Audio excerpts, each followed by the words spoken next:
On l'appelle le Woody, un homme de conviction, d'endurance et de combat. Mesdames et messieurs, installez-vous. Nous allons parler d'un homme qui, depuis plus de 50 ans, a consacré sa vie à une idée, celle d'une Côte d'Ivoire démocratique, souveraine et libre. Laurent Koudou Gbagbo. Nous sommes en 1945, à Mama, dans le centre-ouest de la Côte d'Ivoire. Issu d'un milieu modeste, il grandit avec une soif de savoir et un goût pour la justice. Il obtient un doctorat à la Sorbonne, à Paris. Très tôt, il entre en résistance intellectuelle et politique. En 1982, il fonde le Front populaire ivoirien, FPI, refuge des militants de gauche et symbole d'opposition démocratique.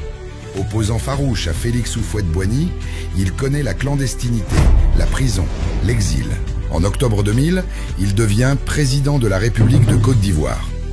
L'homme du peuple accède enfin au sommet de l'État. Mais le pouvoir sera tout sauf à repos.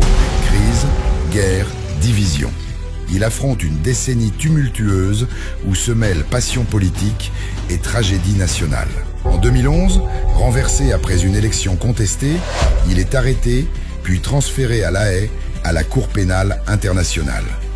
10 années d'épreuves, de silence, de patience. En 2021, il est acquitté. Le vieux lion revient, toujours debout. En 2025, il est écarté de la course à la présidence. Alors, dans un geste qui surprend et émeut, Laurent Gbagbo annonce son retrait de la vie politique active. Un retrait, oui, mais pas une abdication. Car les idées, elles, ne prennent pas leur retraite.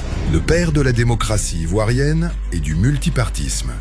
Son parcours est celui d'un homme qui aura marqué son temps, qui aura fait aimer la politique, un homme d'histoire, de lutte et de parole.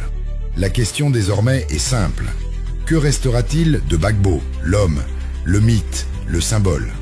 La réponse appartient désormais à la mémoire du peuple ivoirien.